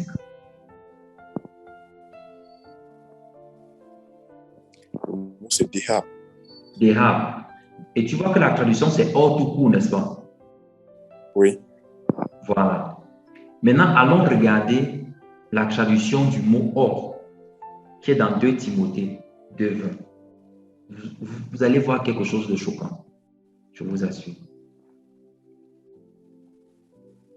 Le mot veut dire kroseos et la traduction c'est d'or, D''O', fait avec de l'or, recouvert d'or. Tandis que Dehab veut dire or même. Est-ce que vous voyez la différence? Dans Daniel 5, les vases qu'on a apportés pour boire dedans avaient été fondus d'or même. C'est-à-dire qu'on a pris de l'or, on a fondu, on a donné la forme. C'est-à-dire toute la composition de ces vases-là était faite d'or. Il n'y avait pas un autre matériau à l'intérieur. Tandis que le vase d'or dont parle l'apôtre Paul ici, c'est un vase qui a un matériau interne et donc à l'extérieur, c'est l'or qui est recouvert dessus.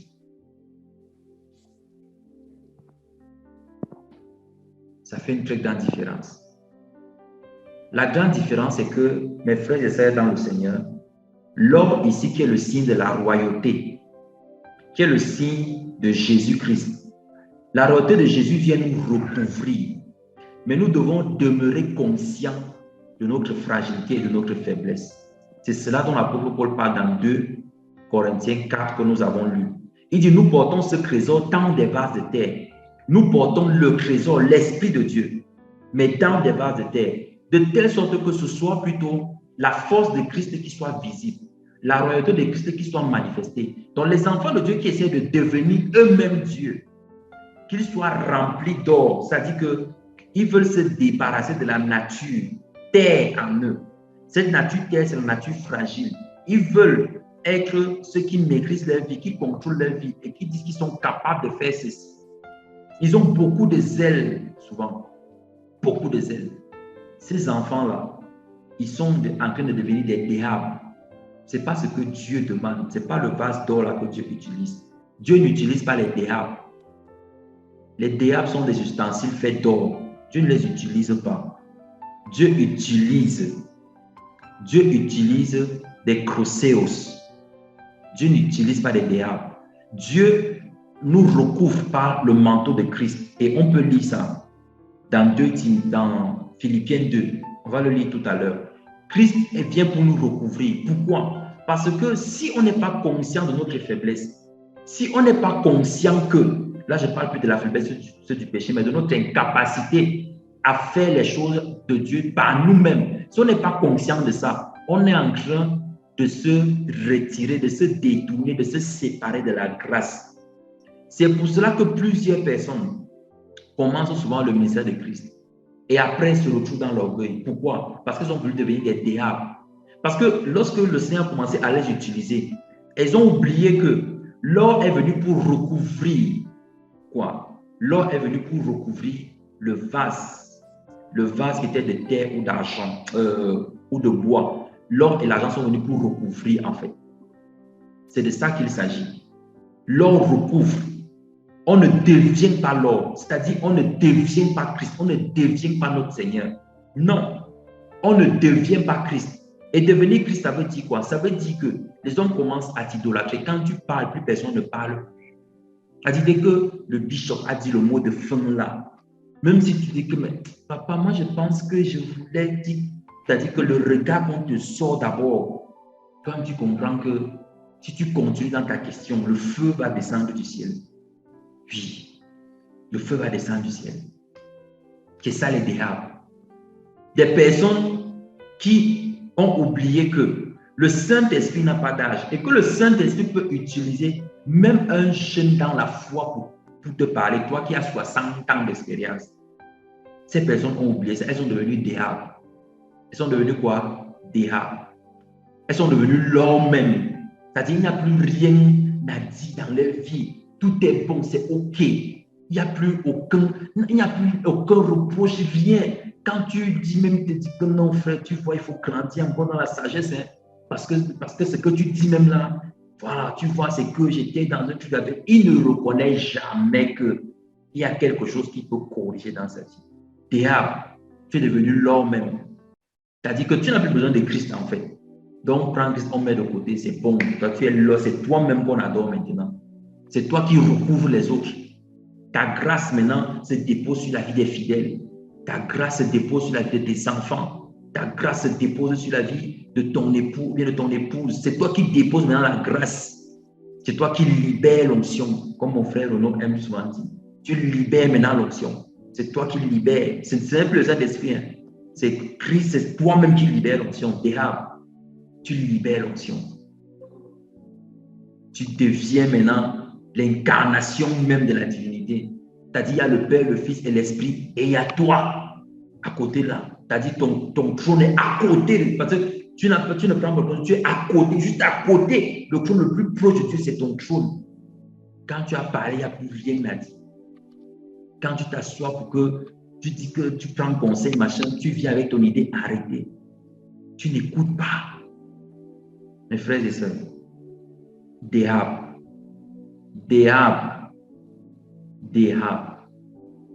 C'est un ustensile. Hein? Dehab n'est pas le vase que Dieu utilise. Dehab, c'est un ustensile, un vase ustensile comme ça. Un ustensile comme ça. Un ustensile simple. Oui. Mais quel est l'or? On a fondu ça dans de l'or même. On n'a pas le droit de devenir des Dehab. Le Seigneur ne nous permet pas. Le Seigneur laisse de la folie en nous. Et cette folie-là n'est pas le manque de sagesse, mais cette folie, c'est notre capacité, c'est notre incapacité à connaître les projets de Dieu. C'est ça la folie que Dieu laisse en tout homme. Notre incapacité à avoir la certitude, à cerner tous les contours de Dieu. C'est ça la folie que Dieu laisse en nous. Et cette folie-là est nécessaire pour qu'on soit quoi? On soit recouvert d'or, qu'on ne devienne pas des Dehab, mais que nous soyons des crocéos. C'est important. Il faut ça. Il faut ça. Mes frères et sœurs, je nous en conjure par les compassions de Jésus-Christ à revoir nos attitudes. Comment nous comportons avec les jeunes convertis. Est-ce qu'on estime que c'est toujours nous qui devons parler? On doit les protéger. Voilà, il faut qu'on ferme leurs oreilles. Quand une nouvelle musique passe là, on vient vite, on ferme leurs oreilles. On devient Dehab pour eux. Parce que c'est nous qui voulons les recouvrir. C'est-à-dire que tu appelles le matin, à midi, le soir. Ma soeur, tu as déjà prié, tu as fait ceci. On dit qu'on veille. Mais frère, non. Ça, c'est Dehab. Tu deviens le Saint-Esprit pour la personne. Et généralement, contrairement à ce que vous pouvez penser, c'est plus présent dans les couples chrétiens, dans les foyers chrétiens, que partout ailleurs. Généralement, les maris deviennent des Dehab pour leurs épouses et pour leur maison. Généralement, ils deviennent des Dehab. C'est eux qui relâchent l'onction. C'est-à-dire que quand papa a parlé là, vraiment, l'enfant a même peur de poser la question. La femme accepte seulement que, il a parlé, on va encore dire quoi? Dehab. Mes frères et sœurs, non, ce n'est pas ce que le Seigneur veut. Ce n'est pas ce que le Seigneur veut. Moi, particulièrement, le Seigneur m'a fait cette leçon-là. Et j'ai appris dans les moments de partage en famille, moi, c'est particulièrement comment je fais. Il y a des moments où j'arrive, j'écoute et je ne dis rien. Je ne dis absolument rien. J'écoute tout ce qu'on dit et je prends, je garde. Je ne viens, c'est-à-dire que même si l'enfant dit quelque chose, je comprends ce qu'il essaie de dire et je prends ça, je garde pour moi. Je rends grâce à Dieu. Ah oui. Mais il faut toujours venir dire quelque chose. Non, c'est pas trop ça. Tu vois qu'ici, il y a un sens plus profond. Laissons souvent les frères grandir aussi dans la profondeur, frère. Laissons-les aussi grandir. Comme tu as creusé ton puits là, avec le Saint-Esprit, laisse aussi Saint-Esprit va l'aider à creuser sa part. Toi, tu es à 60 mètres de profondeur. Tu peux tirer un frère qui est encore à 5 mètres et tu lui donnes des choses de 60 mètres de profondeur. C'est pour cela qu'on étouffe la voix des frères. Les diables étouffent la voix des frères. Ils étouffent leur foi. Les diables, ils étouffent, ils deviennent l'or qui recouvre même. Mes frères et sœurs, non, ce n'est pas bien. Diables. Ne soyons pas des diables, mes frères et sœurs. Soyons des Croséos. Amen. Des Croséos qui reconnaissent leur faiblesse, leur infinité. Qui reconnaissent que sans Dieu, ils ne peuvent rien. Mais avec Dieu, il peut faire des exploits. C'est ça le Croséos. Le Croséos, c'est quelqu'un qui, ce n'est pas quelqu'un qui vit dans le péché, non. C'est quelqu'un qui sait que sans Dieu là, vraiment, je ne suis rien. Il ne dit pas ça de bouche. Parce qu'il dit ça, vraiment, sans Dieu, je ne suis rien. Mais quand il fait sa chose, tu sens que c'est lui-même. Il a ses deux bras, ses deux pieds, il est rempli de force, il est en train, il fait sa chose. Mais quelqu'un qui est Croséos, non. Un Croséos sait que sans Christ, sans le Saint-Esprit, il ne peut rien. Il est vraiment faible. Quand le Saint-Esprit ne lui donne pas la direction, il est bloqué. Il ne sait pas quoi faire. Il dit que, mais comment le frère nous parle avec tant d'assurance? Comment il est embrouillé aujourd'hui comme ça? Frère, il n'est pas embrouillé, c'est que le Saint-Esprit ne lui a encore rien dit. Il n'est pas embrouillé, le Saint-Esprit ne lui a rien dit. C'est ça, Croséos. Il veut parler par lui-même, il sent qu'il ne s'en sort pas, il reste tranquille. Croséos. Alléluia. Donc, mes frères et sœurs, c'est ça le revêtement. Allons lire quelques textes pour pouvoir éclairer ce qu'on dit.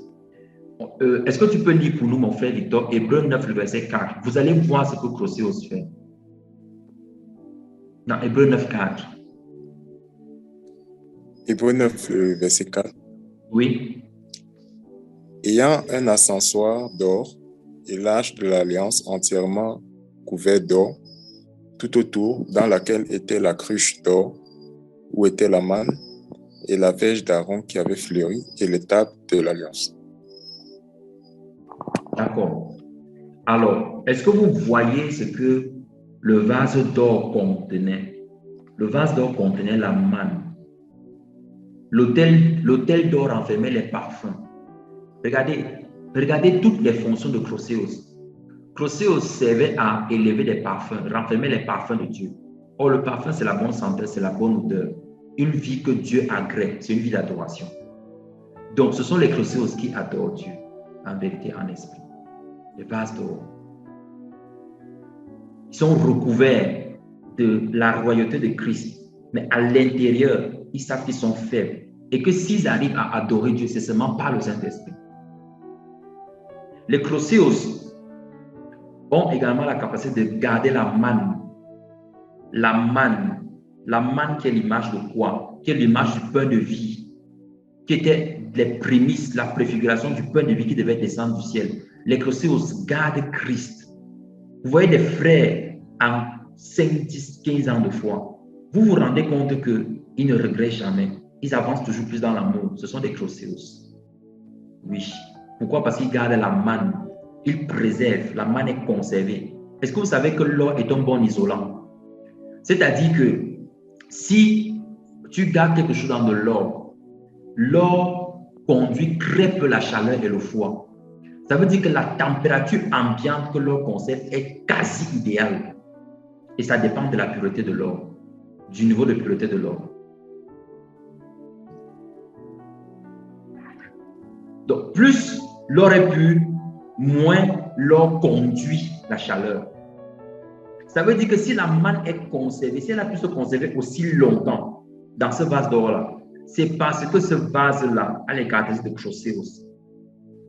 Mes frères, lorsqu'on revêt Christ, on peut conserver longuement, on peut conserver longtemps lorsqu'on est Croséos. Les enseignements, les exhortations, les révélations, les visions, les dons, tout ce que Dieu nous donne, on le conserve longuement parce qu'on est Croséos. L'or, ça empêche que la chaleur traverse. C'est la différence avec l'argent. C'est que l'argent laisse facilement passer la chaleur. Donc, ça veut dire que si tu conserves quelque chose dans de l'argent et que la température augmente, la chose va brûler dedans. Ça va cuire bien même. Bien cuire. Et l'argent ici est l'image des frères et des sœurs qui reçoivent beaucoup de révélations de Dieu, mais qui n'arrivent pas à les garder. Pourquoi? Parce que dès que l'épreuve vient, dès que ça chauffe là, la révélation part d'abord. La révélation part. Les promesses de Dieu s'en vont. On oublie que Dieu avait dit que voici où je t'attends. On oublie ça parce qu'on est asphyxié par les épreuves. Mes frères et sœurs, c'est la grande différence qu'il y a entre l'argent et l'or. Et vous pouvez lire ça même dans le livre des rois. Vous allez voir là-bas que lorsque on était venu voler l'or dans le temple de Salomon, le fils de Salomon avait remplacé par des outils d'argent. Donc l'argent est un substitut à l'or, mais ce n'est pas le matériau premier. Parce que l'argent conduit la chaleur. Et la chaleur, ce sont les épreuves. Donc quand il fait chaud, les vases d'argent là, tout ce que Dieu a mis en eux là, ça cuit d'abord là-bas dedans. Ça cuit d'abord. Et quand ça cuit là, la dépression est à son maximum. Il faut être l'or, mes frères. Laissons-nous revêtir par la royauté de Jésus-Christ. Lorsque on devient Crosseo, ce qui se passe, c'est que les influences extérieures ne peuvent plus nous atteindre. Les choses qui se passent à l'extérieur, les épreuves, les difficultés, les choses qu'on rencontre, n'affectent pas l'homme intérieur. Il est régénéré constamment. Et c'est ce que l'apôtre dit. Que même si on voit qu'à l'extérieur, ça périt, à l'intérieur, tu es rempli d'une joie. Vous avez déjà vu un malade qui prie pour les autres malades. C'est ça le processus. Alors que le vase d'argent, mes frères, quand la maladie le frappe là, le Seigneur dit que va prier pour toi, dit que est-ce que c'est vraiment Dieu qui me parle? Arrière de moi, Satan. Comment je suis malade, je vais prier pour les malades. Oui, c'est vrai. Ça, c'est le vase d'argent. Le vase d'or, il prie pour les malades, le malade guérit. Il n'est pas au courant que lui-même, il est malade. Il prie pour les malades. Alléluia. Donc, mes frères et sœurs, le vase d'or n'est pas influencé par la température. Il n'est pas influencé par les choses extérieures et il conserve longtemps ce que Dieu lui donne. Un vase d'or, en fait, c'est simplement un vase de terre ou de bois ou d'argent qui a revêtu l'or. En fait, c'est ça. C'est-à-dire notre parure finale, notre parure extérieure, notre ultime parure, c'est que nous revêtons la royauté de Christ. Et la royauté de Christ fait de nous des vases d'honneur, des vases utiles au maître. Maintenant, quelles sont les caractéristiques d'un vase d'honneur? On va finir par ça pour pouvoir prier et nous séparer. On va lire d'abord, mon frère, est-ce que tu peux lire pour nous dans le livre de Matthieu? Nous sommes dans Matthieu au chapitre 20. On va lire Matthieu 20. Matthieu 20. Oui, tu vas lire, bon, pour restituer l'histoire, on va lire du verset 20 au verset 28. Verset 20 à 28. Matthieu, oui. Chapitre 20. Verset 20 à 28. Alors la mère des fils de Zébédée vint à lui avec ses fils, se prosternant et lui demandant une grâce. Et il lui dit, que veux-tu? Elle lui dit, ordonne que mes deux fils qui sont ici soient assis l'un à ta droite et l'autre à ta gauche dans ton royaume. Et Jésus répondit et dit, vous ne savez ce que vous demandez. Pouvez-vous boire la coupe que je dois boire et être baptisé du baptême dont je dois être baptisé? Ils lui répondirent, nous le pouvons. Et il leur dit, il est vrai que vous boirez ma coupe et que vous serez baptisés du baptême dont je serai baptisé. Mais d'être assis à ma droite ou à ma gauche, ce n'est point à moi.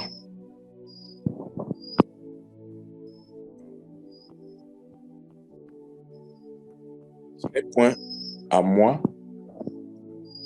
de le donner, mais il sera donné à ceux à qui cela est destiné par mon Père. Les 10 autres disciples ayant eu cela, furent indignés contre les deux frères.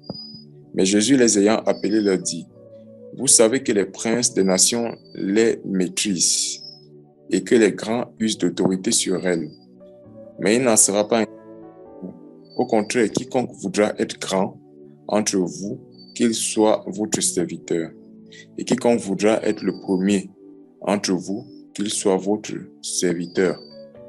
De même que le Fils de l'homme n'est pas venu pour être servi, mais pour servir et afin de donner sa vie en rançon pour plusieurs. Amen. Frères et sœurs, voici la première caractéristique d'un vase d'or, un vase d'honneur. C'est que la royauté nous amène les vases d'honneur à devenir serviteurs de leurs frères. Suivez bien ce que Jésus dit. Suivez bien le discours de Jésus. Quand les 10 ont entendu que les fils de Zébédée voulaient être assis à gauche et à droite, ils se sont indignés comme, mais bon, c'est quel rôle d'homme ça? Donc vous voulez aller vous asseoir à côté de Jésus seulement, parce que vous êtes qui? Et Jésus les reprend. Il leur dit que non, leur pensée, c'est, ils n'ont pas compris ce qu'ils demandaient, mais leur pensée est légitime. Sauf que ne pensez pas que le plus grand sera celui qui règne sur ses frères. Le plus grand parmi vous doit être le serviteur des autres. Celui qui veut être premier doit être esclave des autres. C'est ça un vase d'honneur. De la même manière que le Fils n'est pas venu pour être servi, mais pour servir. Regardons la vie de Jésus. Le maître n'a pas été servi. Il passait son temps à servir. Il priait à des heures indues. À la fin même, il finissait de prier pour des personnes malades et il ne s'arrêtait pas. Et quand ces personnes revenaient, il ne prenait même pas la peine de manger. On lui demandait que tu manges même quand, dans Jean 4. Tu as mangé quand, toi, tu manges. Qui t'a donné la nourriture? Il était seulement destiné à prêcher, annoncer la bonne nouvelle. Frères et sœurs, qu'est-ce que ça nous enseigne ici?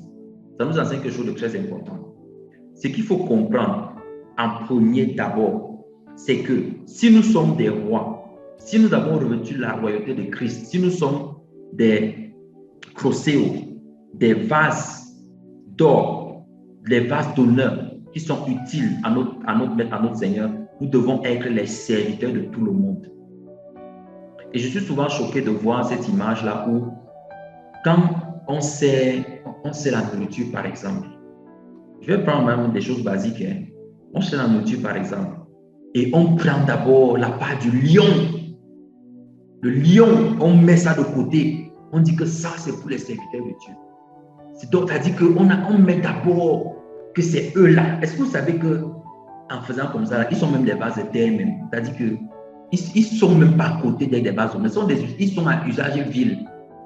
Dieu ne peut rien faire avec ce genre de personnes. Dieu ne peut rien faire avec ça. Est-ce que vous savez que c'est le chef de la maison qui dort en dernier après avoir vérifié toutes les portes? Si les portes sont fermées, c'est lui qui met les grains sur son épouse, sur ses enfants. C'est ça le rôle du chef. C'est lui qui doit veiller, qui doit être le premier à se réveiller quand il entend un bruit. Ce n'est pas qu'il est couché là comme un roi, il dit va un peu regarder qui fait le bruit là-bas. Ça, c'est un vase d'usage vil. C'est-à-dire qu'il est un roi, il est roi pour lui. Parce que être roi pour Christ, ça veut dire servir les autres. Mais être roi pour soi-même, c'est se faire servir. Et tous ceux qui se font servir, le Seigneur ne les utilise pas pour faire des choses extraordinaires. Et maintenant, comment les gens traduisent ça? Les gens traduisent que le vase d'honneur, c'est celui qui reçoit les éloges, qui est à la première place. C'est celui qu'on distingue. Ce n'est pas ça un vase d'honneur. Un vase d'honneur, c'est celui qui ne reçoit pas les éloges des hommes. C'est lui que Dieu utilise. Mes frères, si vous voulez abonder dans l'onction, si vous voulez grandir dans les dons spirituels, si vous voulez que le Seigneur vous utilise puissamment, soyez les serviteurs des autres. Disposez-vous toujours pour les servir. Rendez-vous disponible pour toute bonne œuvre, pour les frères.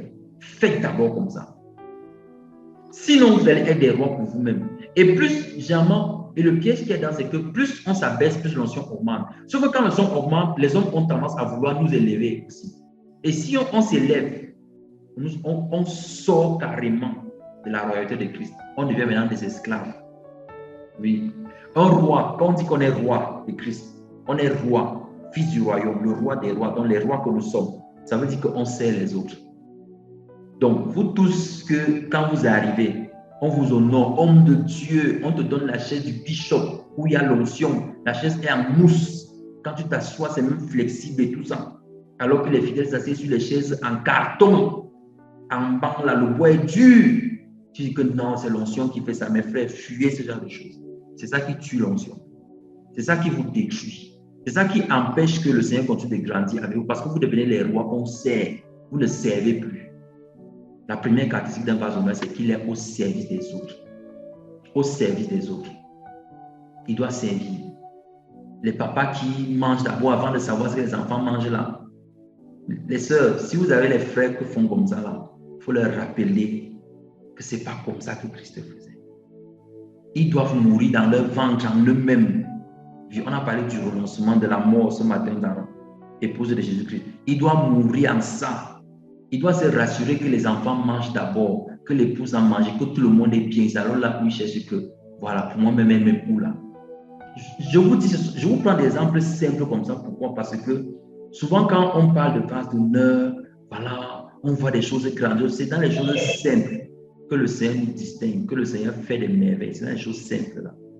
Bien aimé dans le Seigneur. Voilà la première caractéristique d'un vase d'honneur.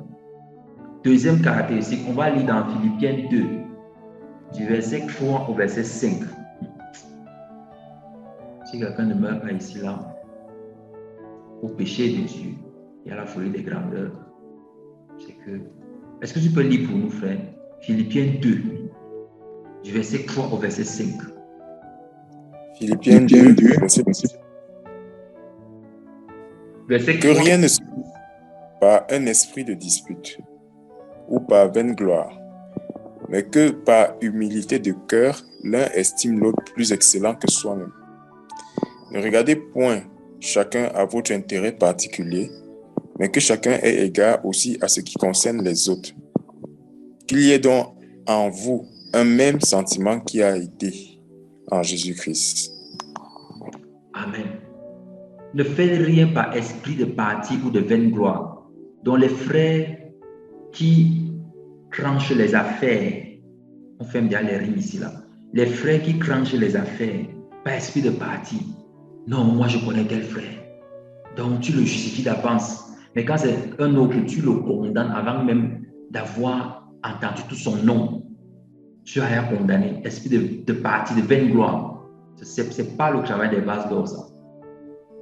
Ce n'est pas le travail des vases d'or. Un vase d'or regarde toujours l'autre comme étant supérieur à lui. Il regarde toujours l'autre comme étant au-dessus de lui. Il voit toujours que la personne avec qui je suis en train de parler a quelque chose en elle, une chose particulière que Dieu a mise, qu'il n'y a pas en moi. Et cette chose-là, je l'honore parce que Dieu l'a honorée. C'est ça le vase d'or. Et souvent, on se retrouve dans des configurations où un frère partage quelque chose. On dit, oui, frère, vraiment, rendons grâce à Dieu pour le partage du frère. Mais il faut essayer d'aller encore plus loin encore. Tu vois, vraiment, frère, vous êtes en train de détruire l'onction de Dieu dans vos vies comme ça. Vous êtes en train de détruire. Parce que lorsqu'on écoute quelqu'un, lorsqu'on écoute un frère, et qu'on se rend compte, en le regardant comme au-dessus de soi, on va tout recevoir quelque chose. Et la chose qu'on va recevoir, on n'aura rien généralement à redire dessus, excepté si celui-ci a dit quelque chose qui est contraire à la parole. Je vous assure, mes frères et sœurs. Donc, ayez les sentiments qui étaient en Jésus-Christ.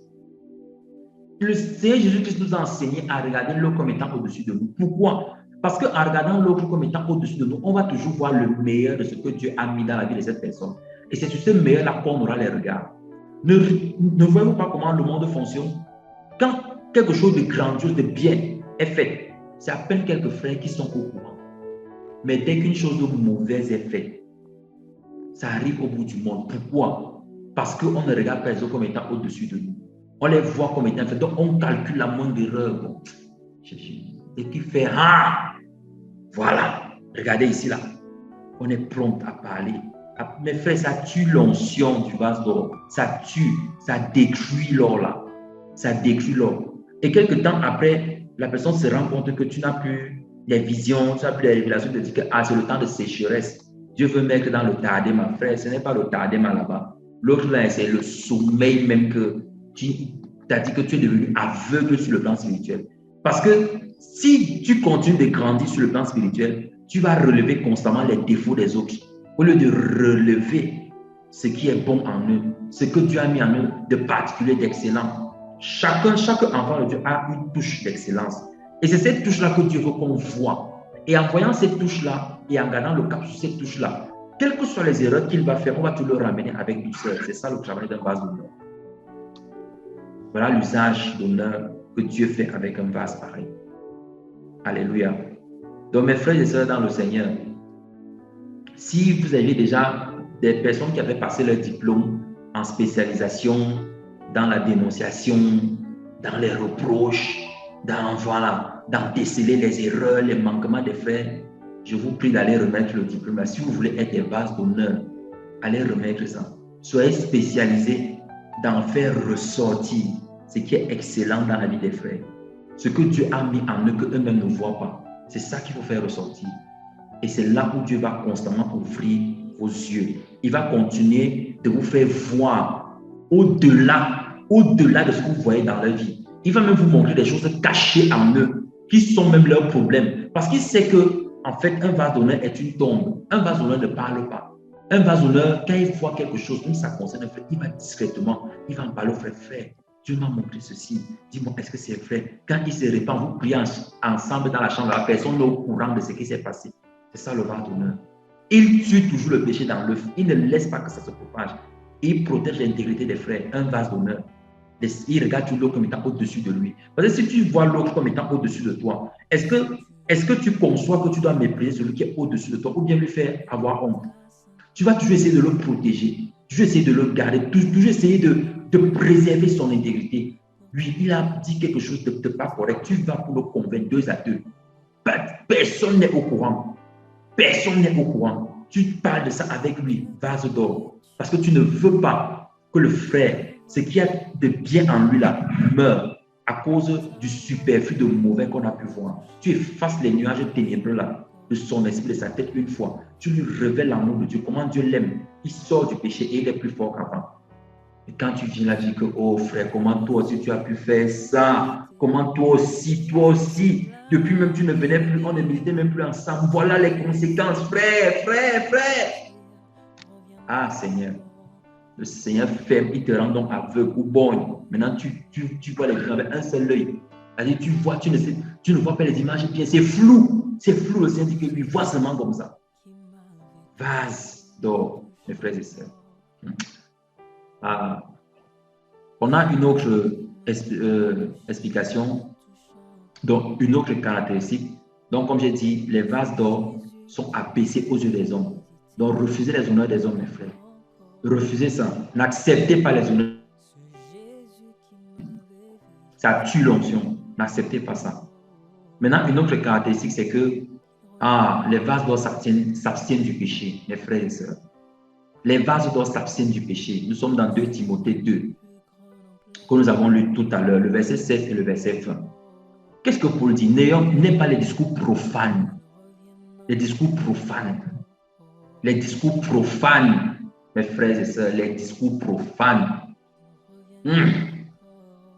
Quand on croise un frère en train de parler du match de football, un discours profane. Donc, tu dit que même si la sœur dit que non, après, laisse-moi d'abord finir mon match. Et il vit les sentiments du match. Tu dit quand on tape son équipe, il est triste. Ça, c'est la profanation même du temple. C'est même ça la profanation du temple. Où les sœurs, c'est-à-dire qu'avec Novella TV, moi j'ai bloqué ça chez moi. Je suis allé reconduire. Quand j'ai reconduit le camp, j'ai bloqué ça. La première chose que j'ai fait d'abord, c'est que j'ai recherché toutes les chaînes Novella TV. J'ai bloqué ça. Et je ne connais même plus le code même. Donc si je veux débloquer, je ne peux même plus. Je ne peux plus, mes frères. Je ne me souviens pas du code. C'est Dieu qui m'a fait oublier même. Je ne connais plus le code. Donc c'est bloqué là, c'est à vie comme ça. Tant que ce sera là, ce sera comme ça.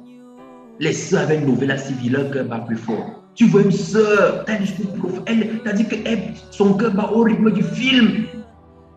Parce que vous pensez que les discours profanes, c'est forcément des choses qu'on parle. C'est des choses qu'on met dans notre cœur.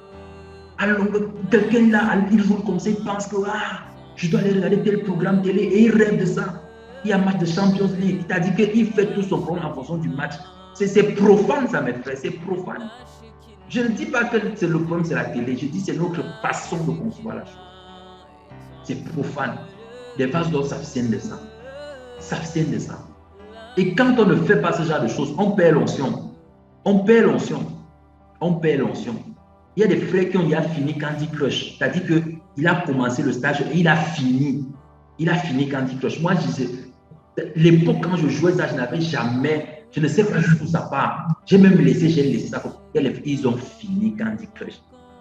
Frère, on ne dit pas que Candy Crush est mauvais. Mais quelle est la proportion de temps que tu accordes à ces choses? Ça fait la guerre à l'âme. Ça fait la guerre à l'âme, mes frères. Voilà, c'est comme tu dis, mon frère Victor, donc ça finit. Mais moi, je ne sais pas que ça finit. Je sais seulement qu'ils sont à un niveau tellement avancé que c'est comme s'ils ont fini, en fait. Je ne sais pas. Regardez toutes ces petites choses.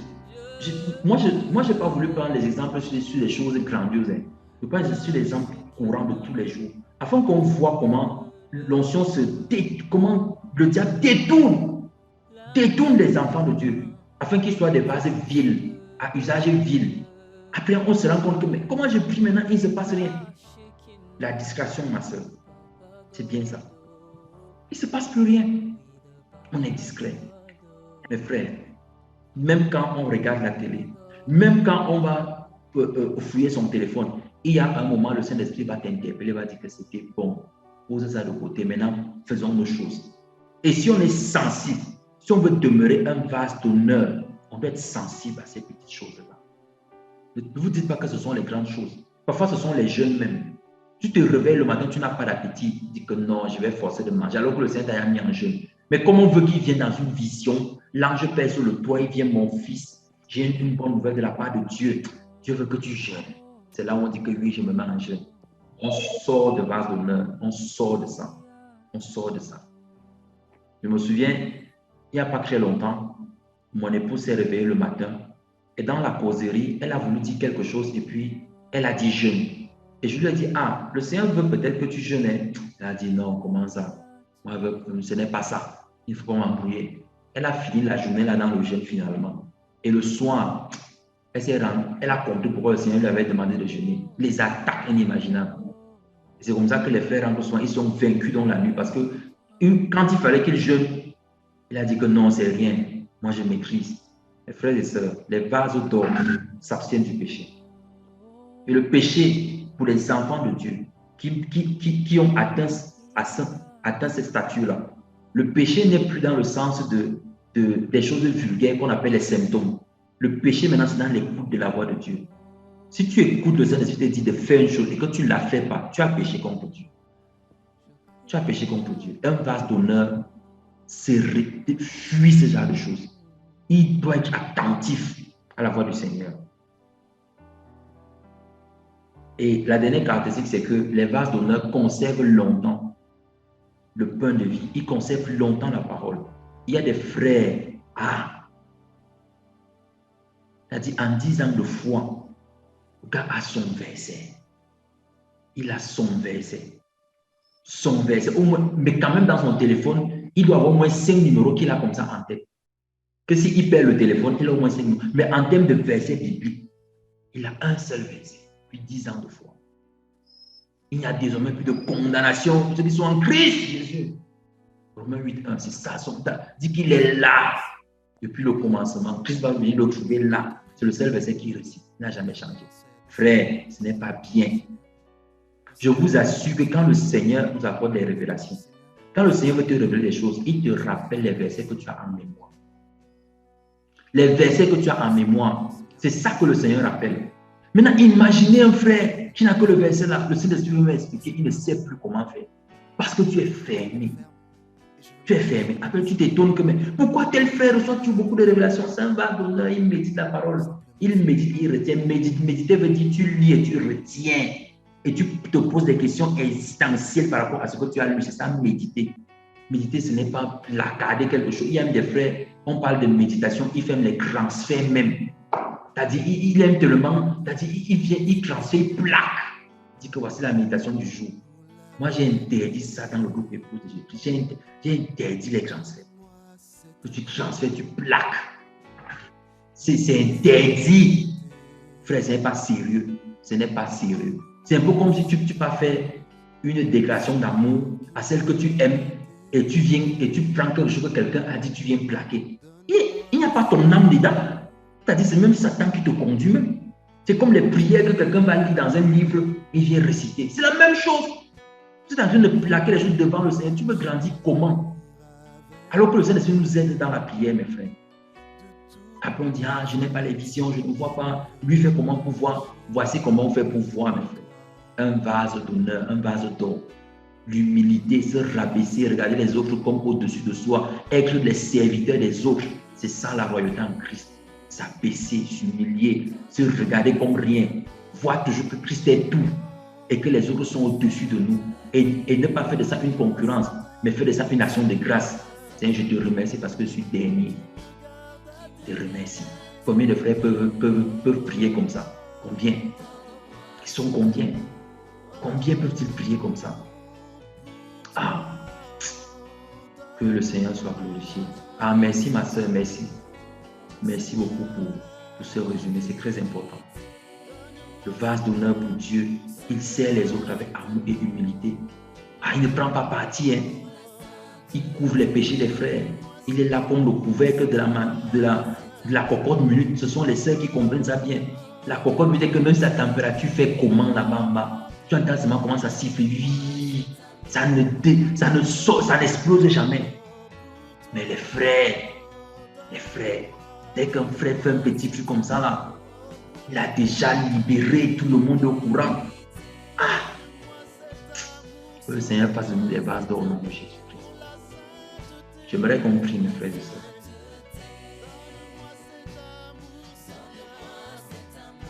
J'aimerais qu'on demande au Seigneur véritablement de nous aider chaque jour par son esprit. Non seulement à ne pas nous laisser devenir des kelhis sur lesquels, dès que quelque chose d'impur se dépose, on doit seulement briser. Mais que le Seigneur nous aide à grandir. Grandir en Christ veut dire devenir petit aux yeux des hommes. C'est ça, grandir en Christ. Que le Seigneur nous aide à grandir dans l'humilité, dans l'amour. Dans l'humilité, dans l'amour, dans la miséricorde, la bonté, la patience. Pour savoir regarder les autres comme au-dessus de nous. Papa, nous te demandons pardon.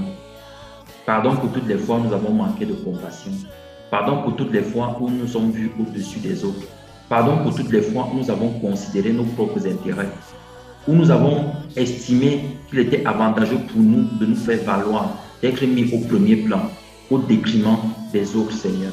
Pardon lorsque nous avons eu un esprit de parti.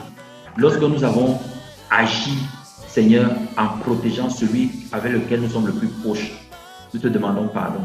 Nous te demandons pardon, Seigneur, lorsque nous n'avons pas considéré tes intérêts, lorsque nous avons considéré seulement les nôtres. Nous te demandons pardon. Nous te demandons pardon lorsque nous avons été inflexibles, comme des vases de bois, intransigeants. Nous n'avons pas voulu fléchir, nous avons manqué de sagesse et nous avons agi, Seigneur, en causant des dégâts. Nous te demandons pardon.